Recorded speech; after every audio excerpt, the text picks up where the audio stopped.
खरं म्हणजे आज आणि या होळीमध्ये वाईट प्रवृत्ती, संकट, अरिष्ट सगळी जळून खाक हो. या राज्यातल्या जनतेला चांगले दिवस, सुखाचे, समाधानाचे येऊ दे. या बळीराजाच्या वरती सगळी संकट दूर होऊ दे आणि या राज्यातला प्रत्येक घटक, शेतकरी असेल, कष्टकरी, कामगार, माता भगिनी, तरुण, ज्येष्ठ, सर्व समाजातले घटक या सगळ्यांना या होळीनिमित्त मी शुभेच्छा देत असताना त्यांच्या जीवनामध्ये देखील बदल घडू द्या, त्यांचं जीवन सुखाचं, समाधानाचं होऊ द्या. त्याच प्रकारचं राज्य सरकारचं काम सुरू आहे. राज्य सरकार अनेक निर्णय या सर्वसामान्यांच्या हिताचे गेल्या 1.5-2 वर्षामध्ये घेतलेले आहेत. राज्य आणि केंद्र सरकार देखील, आदरणीय मोदी साहेबांनी देखील या देशासाठी 10 वर्षात न भूतो न भविष्याचं असं काम केलंय आणि म्हणून राज्य आणि केंद्र सरकार मिळून या राज्याचा देखील चांगला विकास आम्ही करतोय डबल इंजिनच्या सरकारच्या माध्यमातून. आणि म्हणूनच मी पुन्हा एकदा सगळ्यांना शुभेच्छा देतो आणि ही होळी अतिशय पर्यावरणपूरक, नैसर्गिक रंगांची उधळण करा, केमिकलचा वापर न करता या ठिकाणी नैसर्गिक रंगांचा वापर करून विविध रंगांची उधळण जशी आपण होळीत करतो, धुळवडीत करतो, तशीच आपल्या नागरिकांच्या जीवनामध्ये देखील आनंदाच्या रंगांची उधळण होऊ दे. अशा सर हिंदी में बताइए सर, होली का जश्न जोरों शोरों से मनाया जा रहा है देश में, महाराष्ट्र में क्या कहेंगे, क्या भावना है? निमित्त रंग न बदलण्याची शुभेच्छा कोणाला द्याल? होळी निमित्त रंग न बदलण्याची शुभेच्छा कोणाला द्याल? आज राजकारण नको, आज फक्त होळी आणि आनंद साजरा करूया आपण. आज सगळे या होळीमध्ये, धुळवडीमध्ये मित्रही गळाभेट करतात आणि शत्रूही गळाभेट करतात. त्यामुळे आज राजकारण विरहित होळी आपण साजरी करूया. आणि आज इस होली के अवसर पर, आज धूलिवंदन के अवसर पर महाराष्ट्र की तमाम जनता को मैं बहुत बहुत शुभकामनाएं देता हूँ, ढेर सारी बधाई देता हूँ. ये होली उत्सव जो है महाराष्ट्र में नहीं देश में बड़े धूमधाम से मनाते हैं.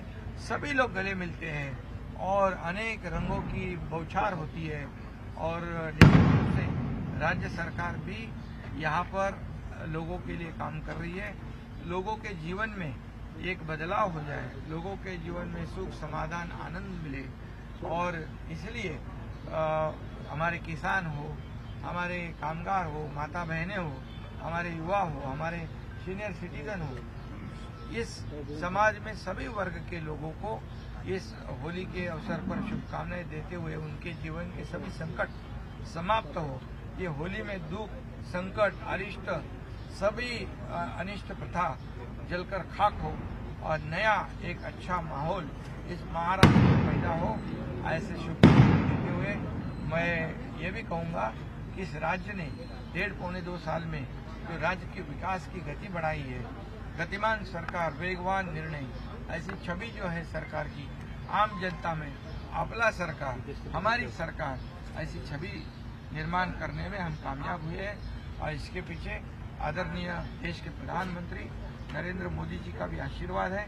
वो भी हमें पूरी तरह ताकत देते हैं, पूरी तरह हमारी सरकार को सहयोग करते हैं. और इसलिए डबल इंजन वाली सरकार 1.5 साल में इतनी तेजी से, बुलेट ट्रेन की तेजी से दौड़ रही है. और इसलिए आज आप देख रहे हो पिछले समय से इस 1.5 साल में कितने बड़े बड़े प्रकल्प शुरू है, कितने बड़े बड़े निर्णय सरकार ने लिए हुए. हमारी एक ही कामना है कि इस महाराष्ट्र की जनता सुखी, समाधानी हो, आनंदी जीवन बिताए और उनके भी जीवन में ऐसे ही रंगों की बौछार हो. और सभी लोगों को मैं आह्वान भी करूंगा कि नेचुरल कलर इस्तेमाल करने की आवश्यकता है. केमिकल कलर कोई इस्तेमाल ना करे. और यही मेरी भावना है. और सभी लोगों को फिर एक बार मैं बहुत बहुत शुभकामनाएं देता हूँ. पत्रकारों को भी विशेष रूप से इस होली के अवसर पर, धूलिवंदन के अवसर पर बहुत बहुत. सर आज के दिन शुभ दिन, कहीं लिस्ट का भी ऐलान हो सकता है सर? वो तो होते रहेगा, हो जाएगा, लेकिन आज सिर्फ Holi Holi Holi. Thank you sir, thank you so much. तर राजकारण विरहित होळी साजरी करूया असं मुख्यमंत्री एकनाथ शिंदे यांनी म्हटलेलं आहे. आज कोणतंही राजकारण नको असं देखील त्यांनी म्हटलं आणि राज्यातील जनतेला, देशातील जनतेला त्यांनी होळीच्या शुभेच्छा दिलेल्या आहेत.